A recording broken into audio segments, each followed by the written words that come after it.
हाय दोस्तों, कैसे हैं आप। आज हम एक विधवा अंधी औरत की कहानी पढ़ने वाले हैं। एक कस्बे में एक विधवा अंधी औरत रहती थी। उसका एक बेटा था जिसके पालन पोषण की सारी जिम्मेदारी उसके कंधों पर थी। वह अपने बेटे को पढ़ा लिखा कर एक बहुत बड़ा आदमी बनना चाहती थी, इसलिए उसने उसका दाखिला कस्बे के सबसे अच्छे स्कूल में किया। वह दिन रात मेहनत करती ताकि बेटे की स्कूल की फीस दे सके। लड़के के स्कूल के बच्चे उसकी माँ के बारे में जानते थे। वे सब उसे अंधी का बेटा कहकर चिढ़ाते थे। लड़का इससे बहुत परेशान था। उसे अपनी माँ पर शर्म आने लगी। वह उसके साथ कहीं भी आने जाने से कतराने लगा था। जब लड़का बड़ा हुआ तो उसकी शहर में अच्छी नौकरी लग गई।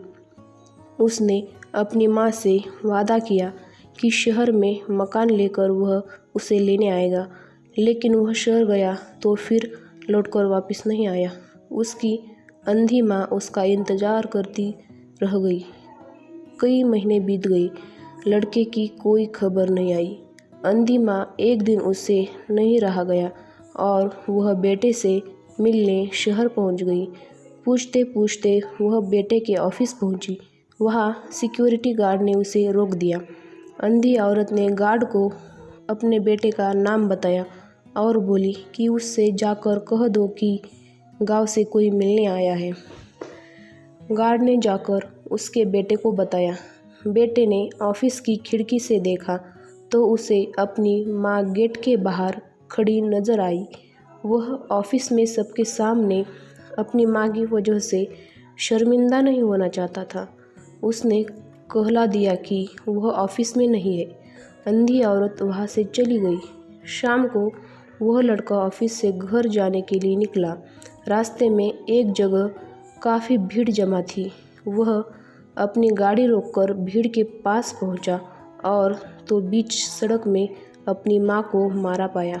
उसके हाथ में एक चिट्ठी थी जिसमें लिखा था, बेटा, बड़े दिन हो गए थे, तेरी कोई खबर नहीं मिली। चिंता हो रही थी, इसलिए तुझसे मिलने चली आई। तू तो अब बड़ा आदमी बन गया है।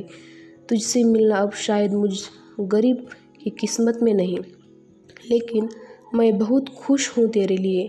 तूने अपना ही नहीं, मेरा सपना भी पूरा किया। बस एक ही कमी है कि तेरी तरक्की देख नहीं सकती।